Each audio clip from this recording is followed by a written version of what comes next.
السلام علیکم ورحمت الله. ملګرو څنګه کولی شئ چې د خپل فیسبوک آی ډي په خپل شناختي کارت باندې ویریفای کړئ. د هغه غټه فایده به دا وي چې ستاسو آی ډي به نه بلاک کیږي.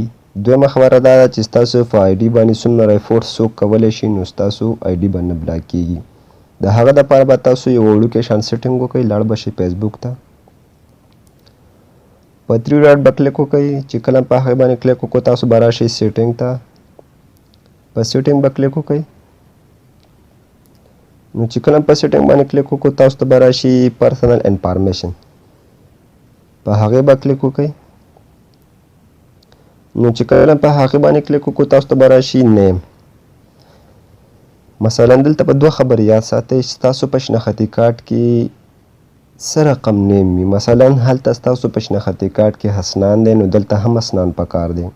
دویمه خبره دا ده چې ستاسو په شناختي کارت کې ډیټ اف برث څه رقم وي هغه رقم دلته پکار دی. نو چې کله هم دغه 2 پروسس وکړه تاسو به لاړ شئ ایډنټیټي کنفرمیشن ته، په هغې به کلیک وکړئ. نو چې کله په هغې باندې کلیک وکړو تاسو به لاړ شئ کنفرم یور ایډنټیټي، په هغې به کلیک وکړئ. نو چې کله په هغې باندې کلیک وکړو تاسو ته به راشي چوز کنټري، تاسو به د ملک انتخاب وکړئ. مثلا زه اوس د ملک انتخاب کوم چې زما سره د کوم ملک شناختي کارت دی. مثلا ما پاکستان انتخاب کو. چې کله ملک انتخاب وکړو تاسو ته به راشي په اولني اپشن به تاسو کلیک وکړئ، پرسنل آی ډي، په هغې به کلیک وکړئ. نو چې کله په هغې باندې کلیک وکړو تاسو ته به دلته راشي 2 اپشنې، اپلوډډ یور آی ډي، تاسو به په هغه باندې کلیک وکړئ. نو چې کله په هغې باندې کلیک وکړو نیکسټ به ووهئ.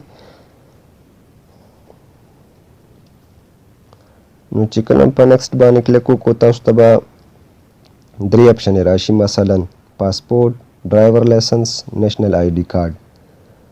تاسو په دې 3 طریقو باندې چې کومه دی د خپل فیسبوک آی ډي ویریفای کولی شئ. موږ راځو سمپل نیشنل آی ډي کارت، په هغې باندې کلیک کوو. نیکسټ مې وواهو. چې کله نیکسټ تاسو ووهئ نو تاسو ته به راشي چې د خپل شناختي کارت نه پیک والی.